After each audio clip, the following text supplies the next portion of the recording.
Bonjour à tous. Voilà, ça fait plus d'un mois que je me suis fait opérer du coup de la vaginoplastie par l'équipe du docteur Marcelli à l'hôpital de Tourcoing. Donc c'est l'équipe de Lille qui se déplace à Tourcoing, je le rappelle. N'hésitez pas à aller checker mes anciennes vidéos pour voir un petit peu justement comment ça se passe et à mettre vos commentaires, vos questions directement dans l'espace. Évidemment, on like la vidéo, on la partage et surtout on s'abonne, s'il vous plaît. Voilà, du coup ça fait plus d'un mois.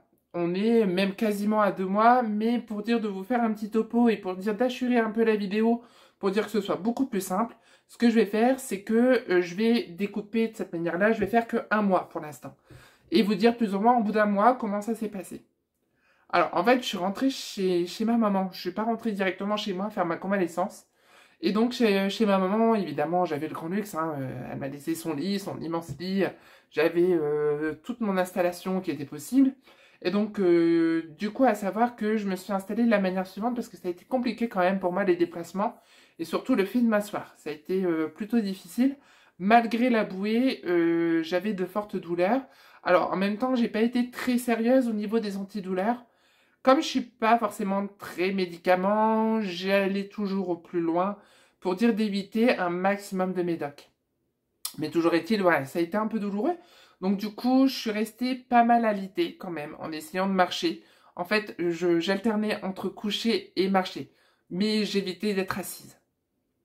Au niveau de mon installation, du coup, j'avais toujours, vous savez, ces fameuses alaises. Attendez, je vais vous en chercher une. Hello! Donc, une alaise, hein, toute bête. Et en fait, si vous voulez même savoir, ce sont même des alaises que j'ai pris, vous savez, pour éduquer les chiens à faire pipi sur des alaises à la maison. Donc oui, évidemment, on peut dire que je suis une chienne. C'était une blague, pardon. Je sais pas si c'était bien, et c'est vrai que j'ai pas forcément demandé, mais à savoir que j'étais tout le temps à poil. J'étais nue. Complètement nue tout le temps. J'avais mis une robe. Là, je suis assise, c'est un peu douloureux, donc c'est pour ça que vous allez me voir peut-être muer plus d'une fois.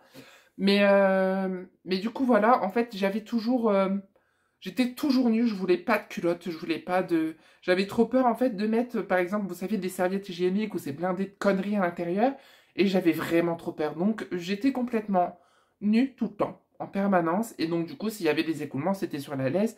Et en plus de ça, en amont, j'avais acheté une alaise de lit pour mettre sur le matelas, afin de dire de le couvrir aussi également. Mais il n'y a pas eu de fuite, enfin, il n'y a eu aucun souci, les alaises allaient très très bien, les alaises jetables. Alors, je sais, c'est pas très écolo, et niveau économie, c'est pareil, enfin, on fait pas des économies, mais moi j'ai vu vraiment en confort là pour le coup suite à l'opération.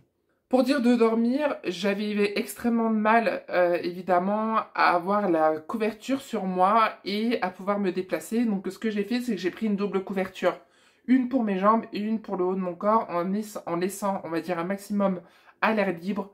Ben, mes parties, hein, soyons clairs, hein, mon vagin était à l'air libre pour dire justement d'éviter tout frottement ou même qu'il y ait des écoulements et que les écoulements se fassent directement sur les alaises parce que je me sentais pas de salir et bien évidemment de l'hydra et les changer en permanence quoi.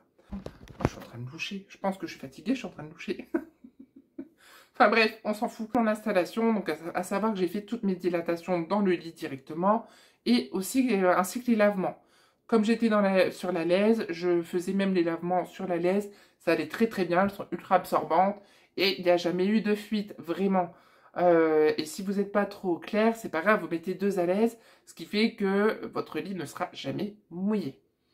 Donc j'avais vraiment toute mon installation sur la gauche du lit, sur une espèce de petite table de chevet, ma petite assez longue quand même, parce que entre les compresses tissées, non tissées, le lubrifiant, le désinfectant, le gel hydroalcoolique, j'avais quoi d'autre? J'avais aussi les kits d'infirmière où j'ai gardé les pinces pour essayer de titiller à certains moments les fils et les points pour dire d'essayer de les enlever. Donc à savoir que les premiers mois, ils se sont pas enlevés du tout, hein. J'en ai peut-être eu un ou deux qui se sont enlevés et un ou deux qui ont été coupés par l'infirmière, notamment au niveau du haut des cicatrices. Donc vous avez le vagin, de chaque côté vous avez des cicatrices et à ce niveau-là, en fait, elle a coupé des points parce que justement, ça me faisait extrêmement mal. J'ai une très bonne cicatrisation et du coup, ma peau se nourrissait sur les points. Donc du coup, elle a coupé que 2 points en tout et pour tout. Mais après, le reste, c'est resté. Il n'y a aucun point qu'on sautait et tout est resté. Au niveau des dilatations, Je sais pas si vous voyez ce que c'est. Alors, je sais pas si c'est vraiment... si je peux le montrer sur YouTube. Au niveau des dilatations, normalement, on est censé faire donc la taille numéro 3, ensuite la taille numéro 4, ensuite la bougie d'égard et la taille numéro 5. Oui, je vous ai déjà montré la bougie d'égard. Alors, évidemment, ce sont des dispositifs médicaux, ce ne sont pas ce qu'on pourrait croire des objets sexuels ou quoi au caisse. Il n'y a rien de tout ça, hein. C'est vraiment purement médical et croyez-moi, c'est pas une partie de plaisir tout le temps. Alors, en fait, moi, je passe directement à celui-ci. Donc, la bougie de Égard, qui fait 3 cm de largeur, je crois. Possible. Enfin, je vous laisse deviner hein, quand même, ma tête, vous voyez plus ou moins. Donc ça, c'est la taille en dessous et ensuite la taille au-dessus. Donc ça, c'est vraiment le dernier dilatateur qu'on est censé mettre et on est censé mettre la totalité. Bon, à savoir que moi, jusque-là, les dilatations se passent très très bien. La seule chose, par contre, c'est qu'il faut vraiment prendre son temps.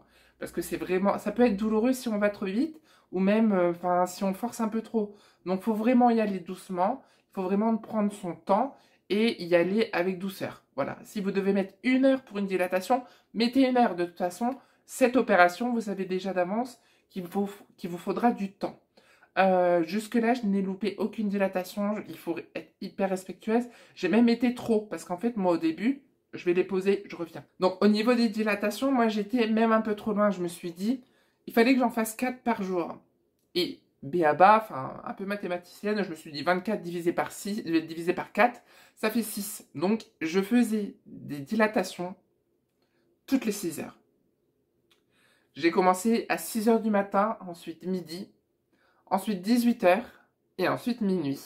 Et je décalais, si par exemple il y avait une demi-heure ou 45 minutes de retard, eh ben je décalais, mais toutes les 6 heures, je faisais une dilatation. Ça a été les 15 premiers jours. Évidemment, avec les douleurs qui vont avec. Donc, à savoir, par contre, que je n'ai pas eu de sang.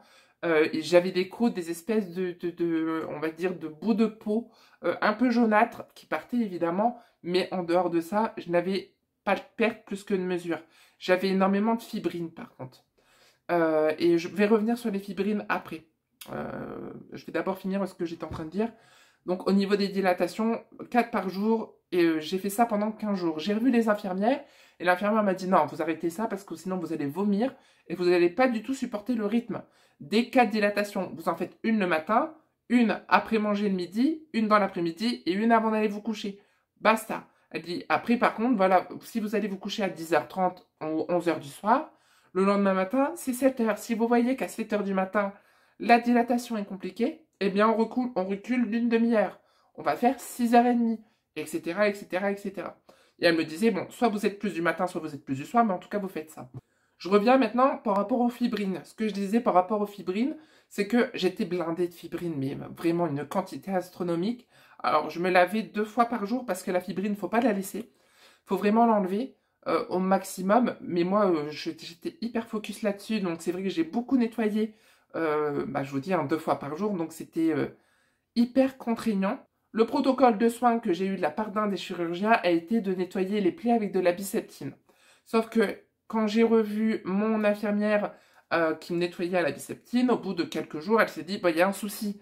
T'es pas censé avoir autant de fibrine que ça, donc on va arrêter la biceptine, parce qu'en plus, les anciennes infirmières de son équipe disaient, non, mais faut arrêter. Donc du coup, arrête la biceptine. Et en un week-end, j'en avais quasiment plus. Alors évidemment, vous savez, on en a toujours un petit peu. J'en ai encore actuellement alors que je suis à plus d'un mois.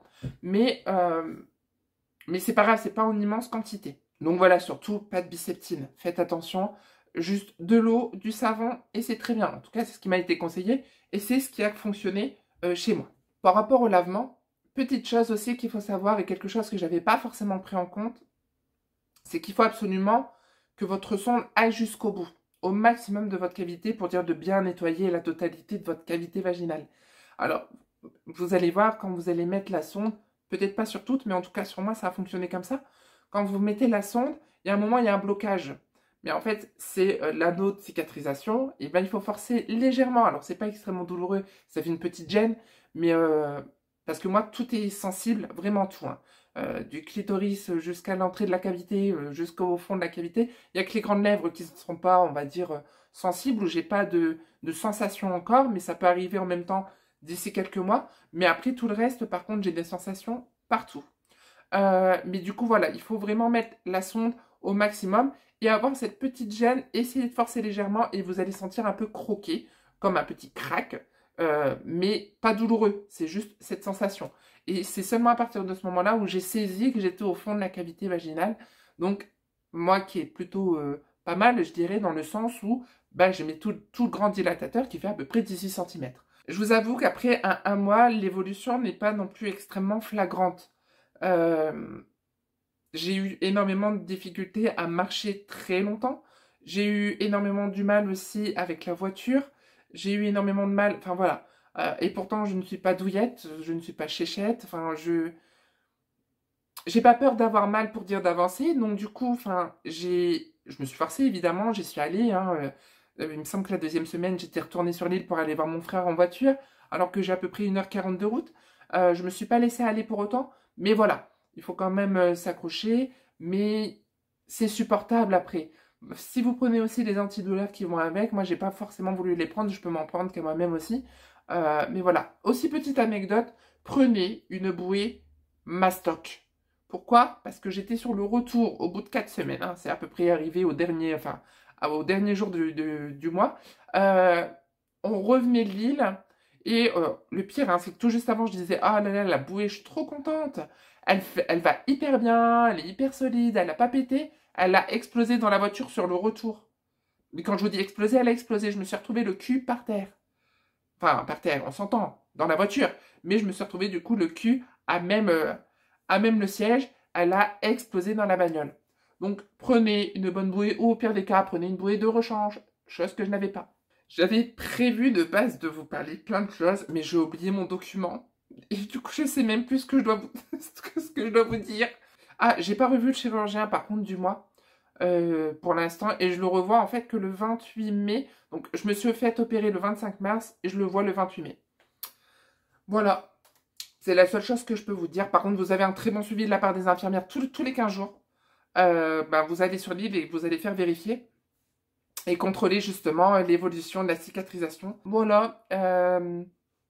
J'espère que cette vidéo vous aura donné quelques indications. Vous aura aussi instruit, parce qu'il n'y a pas forcément des personnes trans qui passent. Il y a aussi des personnes qui se renseignent hein, par rapport au monde des personnes transgenres et de ce qu'est les opérations.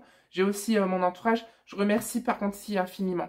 Je remercie infiniment ma sœur qui m'a accompagnée du début à la fin par rapport à l'opération, et même encore après, qui a pris 2 semaines de congé rien que pour moi, pour s'occuper de moi. Je remercie infiniment ma maman, qui a été présente du début à la fin, pour qui c'est énormément de stress, et j'aimerais faire un épisode avec elle, si elle me l'autorise, elle ne le sait pas encore, hein. Mais j'aimerais faire un petit épisode avec elle pour avoir un retour de maman, tout en sachant qu'en plus, moi, je fais une transition, mais en campagne, enfin, je ne suis pas en grande ville, hein. Donc, mais je remercie tout mon entourage aussi de me soutenir, que ce soit mes collègues, mes anciens collègues, mes amis, ma famille. Je vous remercie tous de me soutenir dans mon parcours afin que je sois moi-même. Et je pense que je le dis jamais assez, je le dirai peut-être jamais assez, mais c'est grâce à vous aussi que cette transition se passe très très bien, que ce soit pour moi et pour les autres aussi. Mais merci encore. Je vous rappelle, n'hésitez pas à vous abonner. Vous pouvez me suivre sur mes différents réseaux. Vous pouvez m'envoyer un message sur Insta, Facebook, Twitch, etc. J'ai mon Discord aussi, je vous mettrai tout en description. Ah, si vous voulez, n'hésitez pas aussi à cliquer sur mon lien affilié Amazon. Moi, j'essaie de faire tout de manière gratuite, mais j'avoue que si je pouvais avoir petite aide financière, en cliquant sur le lien Amazon que vous avez dans la description, en fait, vous faites vos achats quotidiens et je peux avoir un petit pourcentage, en fait, de votre commande, mais ça ne vous coûte rien en plus et juste, ça me file un coup de main. Je vous remercie à tous d'avoir écouté, d'avoir regardé cette vidéo. Je vous dis à bientôt. N'hésitez pas à me dire quel sujet et toutes vos questions en commentaire. J'y répondrai volontiers et ça fera peut-être même l'œuvre d'une autre vidéo. Je vous dis à bientôt.